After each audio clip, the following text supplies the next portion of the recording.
कि हम समझते हैं कि जो तिजारत कर रहा है, ज़राअत कर रहा है, खेती कर रहा है या मुलाजमत कर रहा है तो दुनियादारी कर रहा है, और जो मस्जिद के कोने कोने में बैठा है वही दीनदार है।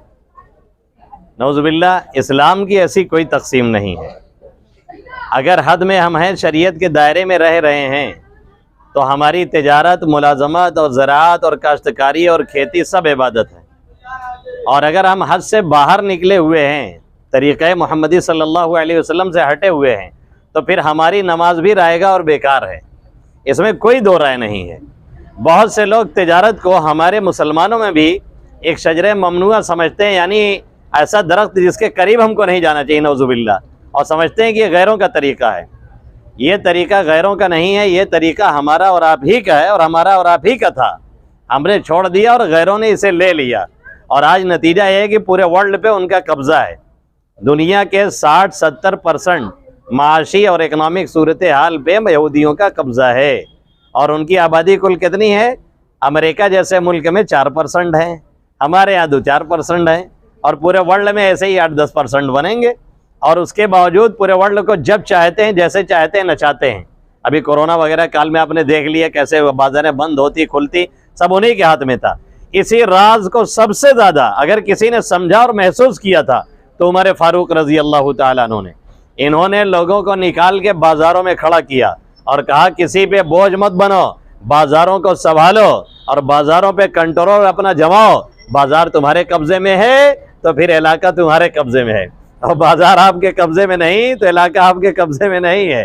इस राज को यहूदियों ने बहुत कायदे से पकड़ा है। वो उमर फारूक रज़ी अल्लाह ताला अन्हु का जो सिस्टम था, उनकी जो सोच थी, इन चीज़ों के सब पढ़ते हैं ना, बाकायदा रीड करते हैं, देखते हैं, गौर करते हैं, फिर वहाँ से ले करके हम ही पर वार करते हैं। ब्रिटेन जैसे मुल्क में जो कानून नाफिज है, किसमें? फौज में। उस कानून का नाम है उमर लॉ, यानी हजरत उमर का कानून बनाया हुआ।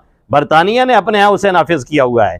गैरों ने हमारी चीज़ों को ले लिया, वो आगे बढ़ रहे हैं। हमने उनकी उरियानियत, फहाशी, बदमाशी और उनके जो अड़बिज्जापन था वो ले लिया और समझते हैं यही आगे बढ़ने का तरीका। नौज़ुबिल्लाह, ये तरीका नहीं है।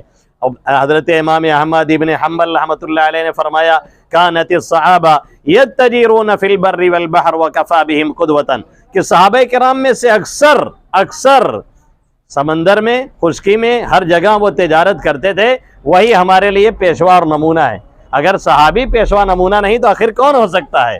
तो जब अक्सर सहाबा किराम ताजिर थे तो फिर तिजारत को हमने कैसे साइड लगा दिया, और कैसे हमने दीन और दुनिया की तकसीम के एतबार से कह दिया कि ये कोई दुनियावी काम है और हम मस्जिद में है तो दीनी काम कर रहे हैं। नौज़ुबिल्लाह, ये इंतहाई गलत नज़रिया है जो परवान चढ़ाया गया, और हमारे और आपके कुछ लोगों ने जिन्होंने पढ़ा लिखा ठीक से नहीं, उन्होंने इस नज़रिए को जो गैरों ने हमारे ऊपर थोपा था, इसको ले करके परवान चढ़ा दिया और हमने दो फाटों में अपने आप को तकसीम कर दिया। ऐसी कोई तकसीम हमारी शरीयत ने नहीं रखी। अल्लाह के हबीब सल्लल्लाहु अलैहि वसल्लम ने तिजारत करने का न सिर्फ हुक्म दिया, बल्कि आपने गुर बताया कि ये तिजारत करो, ऐसे करो, इस चीज़ में ऐसे करो। आपने खेती के उस ज़माने में पैदावार की इजाफा के लिए ऊँट की खोपड़ियों के इस्तेमाल करने का हुक्म दिया। आपने फरमाया एक मरतबा एक ताजिर से कि कपड़े की तिजारत करो, क्योंकि कपड़े वाला चाहता है लोग अच्छा पहने, खुशहाल रहें, अच्छे दिखें, तो उसमें तुम्हारी तिजारत में भी बरकत होगी और लोग भी अच्छे दिखेंगे। तो आपने कपड़े की तिजारत तक का हुक्म एक सहाबी को दिया। मालूम यह हुआ कि तिजारत को मेरे नबी मोहतरम सल्लल्लाहु अलैहि वसल्लम ने प्रमोट किया।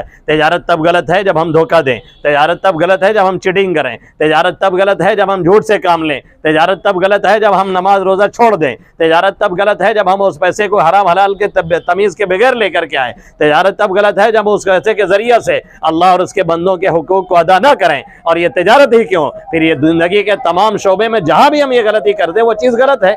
अगर नमाज दिखाने के लिए हम पढ़ रहे हैं तो वो गलत है। वो नमाज ही नहीं है जिसके लिए पढ़ी गई, उससे जाके खर्चा लिया जाए और उससे सवाब लिया जाए, अल्लाह क्यों देगा? इसलिए इस जहन को निकाल दीजिए। और तिजारत में हमारे लोग अल्हम्दुलिल्लाह धीरे धीरे घुस रहे हैं। मुझे बहुत खुशी होती है जब कोई अपना कोई तिजारत में कदम रखता है। आखिर अंबानी और अडानी ही क्यों मुल्क के मालिक होंगे? हमारा कोई मुसलमान क्यों मुल्क का मालिक नहीं हो सकता है? करीम लुलू आकर के वहाँ से लुलू माल खोल करके एक मुसलमान अगर चला रहा है और यूपी की गवर्नमेंट उसके पैसे की वजह से झुक करके उसे कई एकड़ ज़मीन अलॉट कर रही है, तो आज नहीं कल अगर हमने इस पर फोकस किया और इस इकोनॉमिक पे कब्जा किया और बाज़ारों पे हमारा कब्ज़ा हुआ तो जैसे गैर खोलता और बंद करता है, ऐसे इंशाअल्लाह हमारे इशारे पे भी ये काम होता रहेगा। इसलिए जिन्होंने भी ये किया है बहुत मुबारक हैं। अल्लाह रब्बुल इज़्ज़त हमें दीन की सही समझ नसीब फरमाए और तिजारत और दीन और दुनिया सब समझने की तौफीक नसीब फरमाए। आमीन या रब्बल आलमीन व मा अलैना इल्लल बलागुल मुबीन।